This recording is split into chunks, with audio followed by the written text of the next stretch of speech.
ബാൽനീസ് Hindus പ്രധാന വഴിപാടായി കരുതുന്ന ചനങ് സാരി.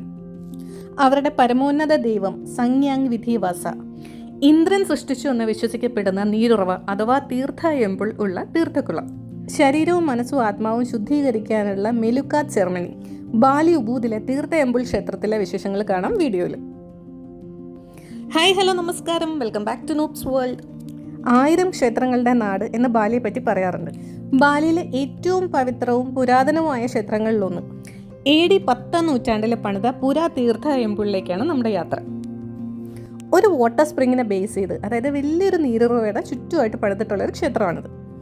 ഈ നീരുറവയിൽ നിന്ന് വരുന്ന തീർത്ഥജലത്തിൽ മുങ്ങിക്കഴിഞ്ഞാൽ ശരീരവും മനസ്സും ആത്മാവും ഒക്കെ ശുദ്ധമാകും എന്നാണ് വിശ്വാസം. അതുകൊണ്ട് ബോഡി, മൈൻഡ് ആൻഡ് സോളിൻ്റെ റിജുവനേഷനും ക്ലെൻസിങ്ങുമാണ് ഇവിടെ ഈ കുളിക്കുന്നതുകൊണ്ട് ഉദ്ദേശിക്കുന്നത്. തീർത്ഥ എമ്പിളിനെ പറ്റിയുള്ള മുഴുവൻ വിശേഷങ്ങളും ഡീറ്റെയിൽസും അറിയണം എന്നുണ്ടെങ്കിൽ വീഡിയോ സ്കിപ്പ് ചെയ്യാതെ കാണാം. ഇവിടുത്തെ എൻട്രൻസ് ഫീസ് 50,000 IDR ആണ് ഒരാൾക്ക് വരുന്നത്, അതായത് ഏകദേശം 250 ഇന്ത്യൻ റുപ്പീസ്. ഹിന്ദു ക്ഷേത്രങ്ങൾക്കാണ് ബാൽനീസിൽ പുര എന്ന് പറയുന്നത്. ഉബൂദിന് ഏകദേശം 15 കിലോമീറ്റർ ഡിസ്റ്റൻസ് ആണ് ഇങ്ങോട്ട്. ബാലിയിലെ ഒരു ചെറിയ ടൗണായ തമ്പക് സിരിങ്ങിൻ്റെ അടുത്താണ് ഈ ക്ഷേത്രം. 3 ഭാഗങ്ങളായിട്ടാണ് തീർത്ഥ എമ്പിൾ ക്ഷേത്രം ഡിവൈഡ് ചെയ്തിരിക്കുന്നത്. ഈ കല്ലിൽ കൊത്തിയ വിഗ്രഹങ്ങളും കുറേ മരങ്ങളും ഗാർഡനും എല്ലാം പുറത്തുള്ള പോർഷനിലാണ് ജബാപുര എന്നാണ് അതിൻ്റെ പേര്. ഈ ഗാർഡനിൽ കൂടി കുറച്ച് ദൂരം നമ്മൾ മുന്നോട്ട് പോയി കഴിഞ്ഞാൽ ബാലിയിൽ നമ്മൾ സാധാരണ കോമൺ ആയിട്ട് കാണാറുള്ള ഒരു ടൈപ്പ് ഗേറ്റ്, സ്പ്ലിറ്റ് ടൈപ്പ് ഗേറ്റിൻ്റെ മുമ്പിലെത്തും. ഒരുപാട് പ്രാധാന്യമുള്ള ഇങ്ങനത്തെ ടൈപ്പ് ഗേറ്റിന് പറയുന്ന പേര് ചാൻഡി ബെൻറ്റാർ എന്നാണ്. ഗേറ്റിൻ്റെ അകത്ത് സാധാരണ ഏതെങ്കിലും പ്രതിഷ്ഠയായിരിക്കും. അതിന് പുറം ലോകമായിട്ട് വേർതിരിക്കാനുള്ള ഒരു സ്ട്രക്ചറാണ് ഗേറ്റ്. ഇതിൽ കാണുന്ന ടൈപ്പ് പ്രതിഷ്ഠയെ പറ്റി ഞാൻ വീഡിയോയിൽ പിന്നീട് പറയുന്നുണ്ട്. ഇവിടെ ആദ്യമായിട്ട് വരുന്നവർക്ക് കാര്യങ്ങൾ മനസ്സിലാക്കാനായിട്ട് ചെറിയൊരു ഓഡിയോ വീഡിയോ ഡിസ്ക്രിപ്ഷനൊക്കെ ഇവിടെയുണ്ട്. ബാലി സംസ്കാരത്തിൽ വെള്ളത്തിന് ഒരുപാട് പ്രാധാന്യമുണ്ട്. അതിപ്പോൾ ഇവരുടെ ഇറിഗേഷൻ സിസ്റ്റമായ സുബക് ആയാലും ദിവസം 100 കണക്കിന് ആൾക്കാർ വന്ന് ഇവിടെ തീർത്ഥജലത്തിൽ മുങ്ങുന്ന മെലുക്കാത്ത് സെറമണി ആയാലും. അഗമ തീർത്ഥ എന്ന് പറയുന്ന ബാലീസ് വിശ്വാസവുമായിട്ട് കണക്റ്റഡ് ആണ് എല്ലാം. അതായത് ശുദ്ധമായ വെള്ളമാണ് ബാലിക്കാർക്ക് എല്ലാ വിശ്വാസത്തിൻ്റെ അടിസ്ഥാനം എന്നുള്ളതാണ്. മെലുക്കാത്ത് എന്ന് പറഞ്ഞിട്ടുള്ള ഈ ആചാരത്തെ പറ്റിയുള്ള സകല ഡീറ്റെയിൽസും ഇവിടെ പറയുന്നുണ്ട്. അത് എങ്ങനത്തെ ആചാരമാണ്, അത് ചെയ്യേണ്ട രീതിയും കാര്യങ്ങളും എല്ലാം ഫുൾ ഡീറ്റെയിൽഡായിട്ട് ഇവിടെ കൊടുത്തിട്ടുണ്ട്. ഇവിടുത്തെ നീരുറവ ഇന്ദ്രൻ സൃഷ്ടിച്ചതാണെന്നാണ് വിശ്വാസം. പുരാണത്തിൽ അതിൻ്റെ കഥ ഞാൻ ഈ വീഡിയോയിൽ പിന്നീട് പറയാം. അതുകൊണ്ട് തന്നെ ഈ തീർത്ഥജലത്തിൽ മുങ്ങുന്ന മനുഷ്യർക്ക് ശരിക്കും ട്രാൻസ്ഫോർമേഷൻ ഉണ്ടാവും എന്നുള്ളതാണ് വിശ്വാസം. അത് കഴിഞ്ഞ് പുറത്തേക്ക് ഇറങ്ങുമ്പോൾ ഇവിടെ മറ്റൊരു ഗേറ്റ് കാണാം. അവിടെ കുറച്ച് ഇൻസ്ട്രക്ഷൻസ് കൊടുത്തിട്ടുണ്ട്. അമ്പലത്തിൽ കയറുമ്പോൾ ഷോർട്ട് ഡ്രസ്സോ പാൻസോ ഒന്നും ഇടരുതെന്ന് ഇവിടെ പറഞ്ഞിട്ടുണ്ട്. ബാലിയിൽ ഏതൊരു അമ്പലത്തിൽ നമ്മൾ കയറുവാണെങ്കിലും സരോങ് എന്ന് പറഞ്ഞിട്ട് മുണ്ട് പോലും എടുക്കുന്ന ഒരു കോസ്റ്റ്യൂം നിർബന്ധമാണ്. എൻട്രൻസ് ടിക്കറ്റ് എടുത്തിട്ടുള്ള കൊണ്ട് അതിന് പ്രത്യേകം റേറ്റ് ഒന്നും കൊടുക്കേണ്ട കാര്യമില്ല. അമ്പലത്തിൽ നിന്ന് നമ്മൾ തിരിച്ചിറങ്ങുമ്പോൾ ഈ സരോങ് തിരിച്ചേൽപ്പിക്കേണ്ടതാണ്. നല്ല ടൈറ്റ് ആയിട്ട് ഒരു പ്രത്യേക രീതിയിലാണ് ഇവർ നമുക്ക് സരോങ് ഉടുപ്പിച്ച് തരുന്നത്. പല കളറിലെയും ഡിസൈനിലെയൊക്കെ സരോങ് ഉണ്ട്. നമുക്ക് ഇഷ്ടമുള്ളത് സെലക്ട് ചെയ്യാം.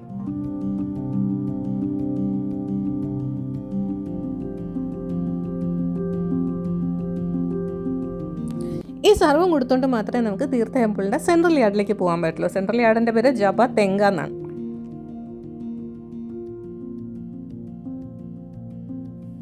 ഈ നേരെ കാണുന്ന ഗേറ്റ് കടന്നാൽ അതിൻ്റെ അപ്പുറത്തെ തീർത്ഥക്കുളമാണ്.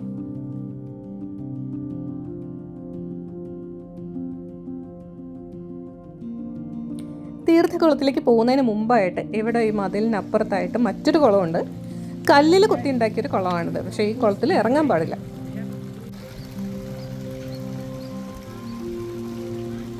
നൂറുകണക്കിന് കോഴി, കാർപ്പ്, മീനുകളൊക്കെ ഉള്ള കുളമായതുകൊണ്ട് തന്നെ ഇതിന് കോഴി പോണ്ടെന്നാണ് പറയുന്നത്.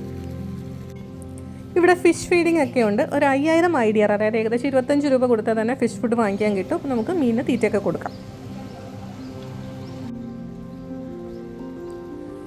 ഇവിടെ സൈഡിലായിട്ട് തന്നെ ചെറിയ സ്നാക്സും ജ്യൂസും ഒക്കെ കിട്ടുന്ന സ്ഥലങ്ങളുണ്ട്.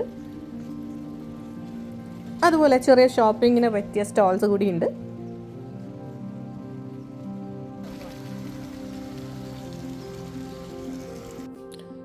കൊയ് പോണ്ട് കണ്ടു കഴിഞ്ഞ് പുറത്തേക്ക് ഇറങ്ങിക്കഴിഞ്ഞാൽ നേരെ കാണുന്ന മതിലിനകത്താണ് മെലുക്കാത്ത് നടക്കുന്നത്. ഇവിടെ ഓരോ ഗേറ്റിൻ്റെയും 2 സൈഡിലാണെങ്കിലും അതുപോലെ ഏതെങ്കിലും മെയിൻ സ്ട്രക്ചേഴ്സ് ഒക്കെ ഉള്ളതിൻ്റെ സൈഡിലൊക്കെ ആണെങ്കിലും ഇതുപോലത്തെ രൂപങ്ങളൊക്കെ കാണാം. ഇതൊക്കെ ദ്വാരപാലകരാണ്. ഇതുപോലെ കൊത്തിവെച്ചിരിക്കുന്ന ഒരുപാട് രൂപങ്ങളും ശില്പങ്ങളും ഒക്കെ ഈ ക്ഷേത്രത്തിനകത്തുണ്ട്. ഇവിടെ നിൽക്കുമ്പോൾ മതിലിനപ്പുറത്തേക്ക് എത്തി നോക്കിക്കഴിഞ്ഞാൽ തീർത്ഥക്കുളം കാണാം. പുണ്യസ്ഥലം ആയതുകൊണ്ട് തന്നെ ആൾക്കാർ കോയിൻസ് ഒക്കെ വലിച്ചെറിയാൻ സാധ്യതയുള്ളതുകൊണ്ട് ഇവിടെ ഗേറ്റിൽ എഴുതി വെച്ചിട്ടുണ്ട് കുളത്തിൽ കോയിൻസ് ഇടരുതെന്നുള്ളത്. ഈ വെള്ളം കാണുമ്പോൾ തന്നെ അറിയാം, ഒട്ടും കലങ്ങാത്ത നല്ല ക്രിസ്റ്റൽ ക്ലിയർ ആയിട്ടുള്ള വെള്ളമാണ് ഓരോ ഓവിലും കൂടി വരുന്നത്. അപ്പോൾ അങ്ങനെ നമ്മൾ മെലുക്കാത്ത് ചെയ്യാനായിട്ട് നേരത്തെ കണ്ട ഗേറ്റിൻ്റെ പുറത്തേക്ക് എത്തിയിരിക്കുവാണ്. അപ്പോൾ ഇവിടെ ഗേറ്റിന് മുമ്പിൽ ഒരു ബോർഡുണ്ട്, മെലുക്കാത്തിന് മുമ്പ് പ്രാർത്ഥിക്കാനുള്ള സ്ഥലം എന്നുള്ളത്. ഗ്രൂപ്പായിട്ട് വരുന്നവരൊക്കെ അവിടെ ഇരുത്തി അവരുടെ ഗൈഡ് പ്രാർത്ഥനയൊക്കെ ചൊല്ലി കൊടുക്കുന്നുണ്ട്. അമ്പലത്തിലായാലും വീടുകളിലായാലും ബാലി ഹിന്ദുസ് എന്നും രാവിലെ മുടങ്ങാതെ വഴിപാടായി വെക്കുന്ന ഒരു കാര്യമാണ് ചനങ് സാരി. ഈ ചനങ് സാരി എന്ന് പറയുന്നത് കുരുത്തോല കൊണ്ട് ഒരു ചെറിയ കൂട് പോലെ ഉണ്ടാക്കിയിട്ട് അതിൽ പല കളറിലെ പൂക്കളും ചന്ദനത്തിരിയും കാശും ഒക്കെ വെക്കും. ഇതിൽ ഓരോ കളറിലെ പൂക്കൾ ഓരോ ദേവനെ ഉദ്ദേശിച്ചുകൊണ്ടാണ്. വെള്ള കളറിലെ പൂക്കളാണെങ്കിൽ ത്രിമൂർത്തി സങ്കല്പമായ ഈശ്വരന് വേണ്ടിയിട്ടാണ്. ചുവപ്പ് ബ്രഹ്മാവിനും മഞ്ഞ ശിവനും പച്ചയും നീലയും വിഷ്ണുവിന് വേണ്ടിയിട്ടുള്ളത്. ചനങ് സാരി വഴിപാടായി ഇവിടെ വെച്ച് വിഷ്ണു ഭഗവാനെ മനസ്സിൽ ധ്യാനിച്ച് പ്രാർത്ഥിക്കുവാണ് ആദ്യം ചെയ്യേണ്ടത്. തീർത്ഥകുളത്തിൽ മുങ്ങുന്നതിന് മുമ്പ് ചില ഇൻസ്ട്രക്ഷൻസ് ഇവിടെ എഴുതി വെച്ചിട്ടുണ്ട്. അതായത് നമ്മൾ ഉടുത്തുകൊണ്ട് വന്ന സരവും അത് നനയ്ക്കാനുള്ളതല്ല. വെള്ളത്തിൽ ഇറങ്ങുന്നതിന് മുമ്പ് ഒരു പച്ച കളറിലെ കോസ്റ്റ്യൂമാണ് നമ്മൾ ഇടേണ്ടത്. അതിൻ്റെ കൂടെ ഒരു ചുവന്ന ബാൻഡും ഉണ്ട്. മെലുക്കാത്ത് ആചാരത്തിൻ്റെ ഭാഗമായിട്ടാണ് ആ ഒരു കോസ്റ്റ്യൂം ഇടേണ്ടത്. ഇവിടെ ചേഞ്ചിങ് റൂംസ് ഉണ്ട്, അതുപോലെ തന്നെ നമ്മുടെ ഡ്രസ്സും ബാഗും ഒക്കെ വെക്കാനുള്ള ലോക്കേഴ്സും ഉണ്ട്. അങ്ങനെ മെലുക്കാത്ത് സെറമണിക്ക് വേണ്ടിയിട്ട് അവർ പറഞ്ഞ കോസ്റ്റ്യൂമിൽ നമ്മൾ തീർത്ഥ ടെമ്പിളിൻ്റെ മെയിൻ സെൻട്രൽ യാർഡിൽ എത്തിയപ്പോഴത്തേക്കും അവിടെ നീണ്ട ക്യൂ ആണ്. 2 തീർത്ഥക്കുളങ്ങളാണ് ഇവിടെ ഉള്ളത്. അതിൽ രണ്ടിടത്തും കൂടി 30 ഓവുകളിൽ കൂടിയാണ് ഈ തീർത്ഥജലം വരുന്നത്.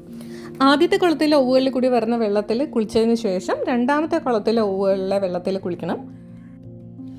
ഈ 30 ഓവുകളിൽ 2 എണ്ണത്തിൽ ഒഴിച്ചു ബാക്കി എല്ലാത്തിലെയും വെള്ളം തലയിൽ വീഴ്ത്തണം. ഈ ഓവുകളിൽ കൂടിയുള്ള വെള്ളം വരുന്ന ഹോളി സ്പ്രിംഗ്, അതായത് ദേവേന്ദ്രൻ സൃഷ്ടിച്ചെന്ന് പറയുന്ന ആ നീരുറവ കാണണം എന്നുണ്ടെങ്കിൽ നമ്മൾ തീർത്ഥ ടെമ്പിളിൻ്റെ ഇന്നർ യാർഡിലേക്ക് പോകണം.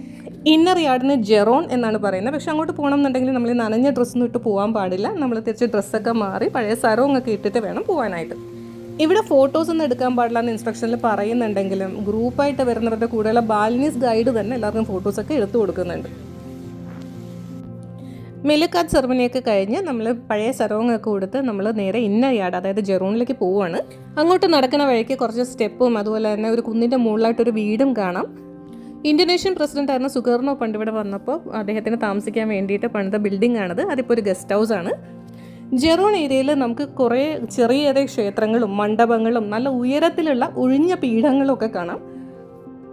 അവിടെയും കാണാം നമുക്ക് ചാന്തി ബൻഡാറും ദ്വാരപാലകരെയൊക്കെ. അതിൻ്റെ അകത്തായിട്ട് ആൾക്കാർക്ക് റിലാക്സ് ചെയ്യാനും പ്രാർത്ഥിക്കാനും ഒക്കെ ഉള്ള ഒരുപാട് സ്ഥലങ്ങളുണ്ട്. അതുപോലെ കുറേ പഗോഡാസും കൊത്തിവെച്ച ശില്പങ്ങളും ഒക്കെ ഉണ്ട്. പക്ഷേ ഇതിനൊക്കെ മുമ്പ് നമുക്ക് ആദ്യം കാണേണ്ടത് ദേവേന്ദ്രൻ സൃഷ്ടിച്ചതെന്ന് വിശ്വസിക്കപ്പെടുന്ന ആ നീരുറവയുള്ള തീർത്ഥക്കുളമാണ്. ഈ ചെറിയ ചെറിയ ക്ഷേത്രങ്ങളൊക്കെയുള്ള കോമ്പൗണ്ടിൻ്റെ ഒരു അറ്റത്തായിട്ടാണ് ഈ തീർത്ഥക്കുളം. കുളത്തിൻ്റെ മതിൽ ഇവിടെ എഴുതിയിട്ടുണ്ട് കോയിനൊന്നും അങ്ങോട്ട് വലിച്ചെറിയരുതെന്നുള്ളത്. അങ്ങനെ ഈ കാണുന്നതാണ് നല്ല കണ്ണാടി പോലെ തെളിഞ്ഞ വെള്ളമുള്ള തീർത്ഥക്കുളം. അതിൽ ദേവേന്ദ്രൻ സൃഷ്ടിച്ചതെന്ന് പറയപ്പെടുന്ന ആ നീരുറവ്, അതായത് തീർത്ഥ ടെമ്പിൾ, ഈ പോണ്ടിൻ്റെ ഈ കോർണറിലായിട്ട് നമുക്ക് കാണാം. അതിലേക്ക് നോക്കുമ്പോൾ തന്നെ നമുക്ക് മനസ്സിലാവും വെള്ളം താഴേന്ന് ഊറി വരുന്നത്. മായാസുരനായിട്ടുള്ള യുദ്ധത്തിൽ മരിച്ചുപോയ സ്വന്തം അണികളെ മരണത്തിൽ നിന്ന് തിരിച്ചു കൊണ്ടുവരാനായിട്ട് ദേവേന്ദ്രൻ സൃഷ്ടിച്ച നീരുറവയാണിതെന്നാണ് വിശ്വാസം. അതുകൊണ്ട് തന്നെ ഇവിടുത്തെ വെള്ളത്തിന് ഒരുപാട് ഹീലിംഗ് പവർ ഉണ്ടെന്നും അതിൽ മുങ്ങുന്നവർക്ക് ശരിക്കും ഒരു ട്രാൻസ്ഫോർമേഷൻ തന്നെ സംഭവിക്കുമെന്നും വിശ്വാസം അതുകൊണ്ടാണ്. നേരത്തെ നമ്മൾ കണ്ട 30 ഓവുകളിലേക്കുള്ള വെള്ളം ഇവിടെ നിന്നാണ് ഒഴുകണം. തീർത്ഥ ടെമ്പിളിൻ്റെ ഇന്നർ യാർഡിൻ്റെ അകത്ത് ഒരുപാട് ചെറിയ ചെറിയ ക്ഷേത്രങ്ങളുണ്ടെന്ന് പറഞ്ഞു. അപ്പോൾ സ്വാഭാവികമായിട്ടൊരു സംശയം വരെ ഇവിടുത്തെ പ്രതിഷ്ഠ ഏതാണെന്നുള്ളത്. ബേസിക്കലി ഒരു വിഷ്ണു ക്ഷേത്രമാണ് തീർത്ഥ ടെമ്പിൾ. അതുകൊണ്ട് തന്നെയാണ് നമ്മൾ മെലുക്കാത്ത് സെറമണിക്ക് മുമ്പായിട്ട് വിഷ്ണുവിനെ പ്രാർത്ഥിക്കുന്നത്. വിഷ്ണുവിൻ്റെ പുറമെ ഇവിടെ ശിവൻ്റെയും ബ്രഹ്മാവിൻ്റെയും അതുപോലെ തന്നെ ഇന്ദ്രൻ്റെയും പ്രതിഷ്ഠയുണ്ട് ഇവിടെ. അതുപോലെ തന്നെ ബ്രഹ്മ, വിഷ്ണു, ശിവൻ ഒന്നിച്ചു ചേർന്നിട്ടുള്ള ത്രിമൂർത്തി സങ്കല്പമായ ഈശ്വരൻ എന്ന് പറഞ്ഞിട്ടുള്ള പ്രതിഷ്ഠയുണ്ട്. ഇവിടുത്തെ ചില മണ്ഡപങ്ങളിൽ ഗരുഡൻ്റെ പുറത്തിരിക്കുന്ന വിഷ്ണുവിൻ്റെ രൂപവും കാണാം. പക്ഷെ എല്ലാ ദേവന്മാരുടെയും ദേവിമാരുടെയും മുകളിലായിട്ടുള്ള ഒരു സുപ്രീം പവറിൽ ഇവിടുത്തെ ബാലിനീസ് ഹിന്ദുക്കൾ വിശ്വസിക്കുന്നുണ്ട്. രൂപമില്ലാത്തൊരു ശക്തിയാണത്. അതായത് അജിന്ത്യ എന്ന് പറയുന്ന ഒരു സങ്കല്പത്തിലുള്ളതാണ്. അതായത് എല്ലാത്തിനും മുകളിലായിട്ടുള്ളൊരു ശക്തി. ഏകദേശം നമ്മുടെ പരബ്രഹ്മ വിശ്വാസം പോലെ തന്നെ. പരമമായ ആ ശക്തിക്ക് ബാലിനീസ് ഹിന്ദുയിസത്തിൽ പറയുന്ന പേര് സംഗ്യാങ് വിധി വാസ എന്നാണ്. അതുകൊണ്ട് തന്നെ ബാലിയിലെ എല്ലാ ക്ഷേത്രങ്ങളിലും പവിത്രമായ സ്ഥലങ്ങളിലും ഒക്കെ നമ്മൾ കാണുന്ന ഒഴിഞ്ഞ പീഠങ്ങളും സിംഹാസനങ്ങളും ഇരിപ്പിടങ്ങളും എല്ലാം സംഗ്യാങ് വിധിവാസ എന്ന സങ്കല്പം ഉദ്ദേശിച്ചുകൊണ്ടുള്ളതാണ്. ഇവരുടെ വിശ്വാസം അനുസരിച്ച് എല്ലാ ദേവന്മാരും ദേവിമാരും ഈ സുപ്രീം പവറിൻ്റെ മാനിഫെസ്റ്റേഷൻസ് ആണ്. സംഗ്യാങ് വിധിവാസ അല്ലെങ്കിൽ അജിന്ത്യ സ്വർണ്ണ നിറത്തിലുള്ള സൂര്യദേവൻ്റെ രൂപമായിട്ട് ഇടയ്ക്ക് ഇവർ കണക്ട് ചെയ്യാറുണ്ട്. പക്ഷെ എന്നാൽ പോലും ഒഴിഞ്ഞ സിംഹാസനത്തിൻ്റെ അല്ലെങ്കിൽ പീഠത്തിൻ്റെ പുറകിലായിട്ടാണ് ഈ രൂപം കാണുന്നത്. തീർത്ഥ ടെമ്പിളിൻ്റെ അമ്പലങ്ങൾ മാത്രമുള്ള സ്ഥലം ഒരുപാട് വലുതാണ്. പ്രാർത്ഥിക്കാൻ വേണ്ടി ഒരുപാട് സ്ഥലങ്ങളുണ്ട് ഇവിടെ. AD 10-ാം നൂറ്റാണ്ടിൽ വർമ്മദേവ രാജവംശത്തിലെ ശ്രീ കേസരി വർമ്മദേവ എന്ന രാജാവ് പണി കഴിപ്പിച്ച ഒരുപാട് സ്ട്രക്ചേഴ്സ് ഇപ്പോഴും ഇവിടെ ഉണ്ട്. തീർത്ഥ ടെമ്പിൾ കാഴ്ചയിൽ ഇതൊക്കെയാണ്. വെറുതെ ഒന്ന് ചുറ്റി നടന്ന് കാണാനാണെങ്കിൽ പോലും മിനിമം 1 മണിക്കൂർ എടുക്കും ഈ സ്ഥലം.